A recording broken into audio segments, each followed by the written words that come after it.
आहे, मग ही धर्माची विविधता कशासाठी, मग एवढा आटापिटा कशासाठी चाललाय?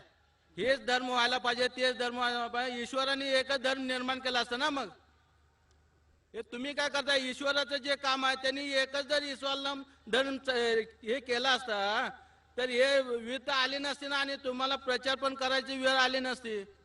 भाई साहब ने बहुत अच्छा सवाल पूछा है कि ईश्वर एक है, पैगाम एक है, तो ये दिगर धर्म क्यों हैं, ये इतने धर्म क्यों हैं? इसीलिए कुरान मजीद में लिखा है कि अल्लाह सुब्हाना व ताला ने एक ही मजहब भेजा है। जितने भी किताबों में मजहब जो लिखा है वो एक ही है। ये हम इंसानों ने गलत बनाए हैं। ये हम इंसानों ने, जितने भी इख्तिलाफ है हम इंसान ने किए हैं। तो कुरान मजीद में लिखा है कि अल्लाह भगवान ने एक ही धर्म भेजा है, और वो एक धर्म में लिखा है कि एक ही खुदा। एक ही लेकिन खुदा है, मग हे मुसलमान, हिंदू, ख्रिश्चन, शीख, ईसाई हे कशासाठी? एकाच इस्लाम धर्मात जर सगळे पहिल्यापासून आले असते, ह्या काय भानगड करायची गरजच नव्हती ना. हाँ, मराठी मुझे समझते जवाब देने आता नहीं। भाई साहब ने पूछे क्या ये मुसलमान, हिंदू, क्रिश्चियन, सिख, क्या ये भांडर क्यों करना, क्यों ये करना चाहिए? तस नको ना, एकच पाहिजे.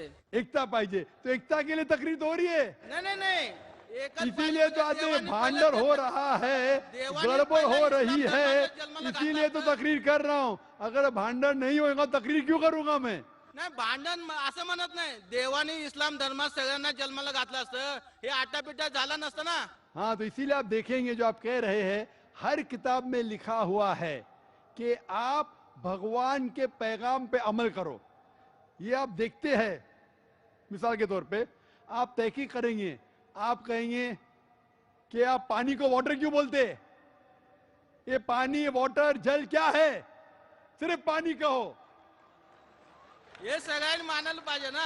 पानी कह सकते, जल कह सकते, पानी कहते हिंदी में, जल कहते संस्कृत में, वाटर कहते इंग्लिश में, मोया कहते अरबिक में। लेकिन मैं कहना चाहता हूं कि अगर आप तहकीक करेंगे, सब मजहब, सब धर्म का पैगाम एक ही है। वो मिलावट को हटा दो, जो यकसा है उसके ऊपर अमल करो। इसीलिए मैं कहता हूं, अगर आपको जितने, डॉक्टर साहेब, आपको जितने समजलं नाही, सगळे जर इस्लाम धर्मात आले असते ना, हे तुम्ही आटापिटा करायची गरज नव्हती. म्हणजे देवाने पहिलं ते जन्म तिथं घालायला पाहिजे होतं. पण हे विविधता का तयार झाली, असं का व्हावं? तुमचं काय मत आहे याच्याबद्दल? क्या बोले, जरा मराठी इतनी मेरी अच्छी नहीं, समझ गया हूं मैं। आप ये कहना चाहते हैं कि आप क्यों कहते हैं कि इस्लाम ही सही है? नहीं नहीं, आप इस्लाम बोल रहे हैं तो भगवान ने वो इस्लामी एक ही करना मांगता था ना, वो हिंदू, मुस्लिम, सिख से ऐसा क्यों हुआ? भाई साहब, मैं आपके सवाल को अच्छे से समझ चुका हूं। आप शायद हिंदी नहीं समझते। नहीं मैं जवाब देने जा रहा हूं, बीच में बोल रहे। अब मैं जवाब देने जा रहा हूं, बीच में बोल रहे। आपका सवाल है कि अगर धर्म एक है तो ये अलग अलग धर्म के नाम क्यों हैं? ईसाई, सिख, बुद्ध, इस्लाम क्यों? तो उसका ही तो जवाब दे रहा हूं मैं। हाँ बोलो। भगवान ने, ईश्वर ने एक ही धर्म भेजा, वो है कि एक भगवान में मानो और उसके पैगाम पे अमल करो। लेकिन जितने भी पैगंबर आए, जब ये पैगाम लेके आए, उसके मानने वालों ने आस्ते आस्ते उस पैगाम में तब्दीली ले आए।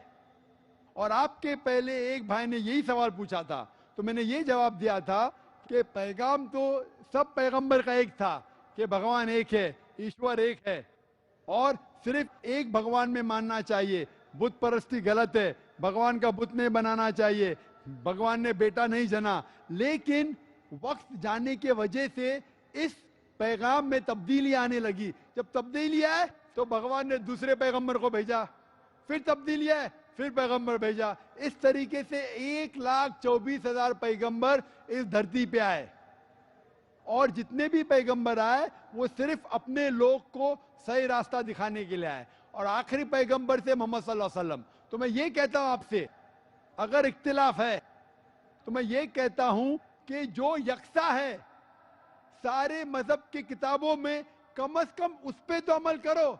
मैं आपसे पूछना चाहता हूं, आप बोलते सब धर्म एक के बराबर, तो आपकी किताब में लिखा है मोहम्मद सल्लल्लाहु अलैहि वसल्लम के बारे में, आप क्या मोहम्मद सल्लल्लाहु अलैहि वसल्लम को मानते हैं? मैं आपसे पूछना चाहता हूं भाई साहब। मी ईश्वराला मानतो.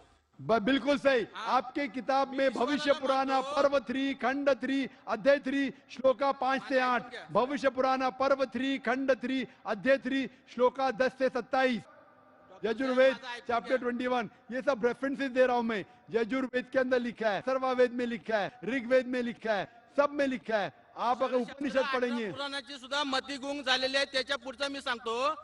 मला सांगा, मैं आपसे पहले ये सवाल पूछता हूँ भाई साहब, मान्य है का? एक ईश्वर में मानते हैं आप? हा एक ईश्वर मानतो. बस मैं भी मानता हूँ. आप मानते उस ईश्वर में की प्रतिमा नहीं है? नाही आहे. नहीं है. कोई बुत नहीं है, नहीं कोई है. तस्वीर नहीं है. नहीं है. बस बिल्कुल सही. तो पहले में पास है आप, पहले स्टेज में आप पास हे है, सगळं मी मानतो. पहले स्टेज में पास है आप. तो ये बात आप जो हिंदू स्क्रिप्चर की मानते हैं, उसके आगे आपके धर्म की किताब में लिखा है कि कल की अवतार आने वाले, उस कल की अवतार के माँ का नाम है सुमति, उसके वालिद का नाम है विष्णु यश. डॉक्टर साहेब, भाई साहब, ये लेक्चर डिबेट नहीं हो रहा है. काय विचारतो त्याचं आता दुसरं उत्तर द्या. आप सुनिए. एक आपने ईश्वरात ते झालं, ते कलकीचं मला नका सांगू. मी काय विचारतो, हिंसा मान्य आहे का तुम्हाला? आप हिंदी में बात करेंगे जरा, ये हिंसा मराठी में मान्य है लेक्चर क्या? नहीं हो रहा है. हिंसा मान्य है क्या? भाई साहब, ये तकरीर हिंदी में हो रही है, उर्दू में हो रही है. आप मुझे सवाल पूछ रहे, आपने ये पूछा कि हिंसा में आप मानते क्या नहीं? वायलेंस. इस्लाम के मानी है अमन. इस्लाम आता है लफ्ज सलाम से, जिसके मानी है अमन. इस्लाम धर्म है अमन का. हाँ, हिंसा मान्य है क्या आपको? अगर उनको कुछ समझ में नहीं आता भाई साहब आपको, तो आप हाँ. बाद में पूछ सकते हैं.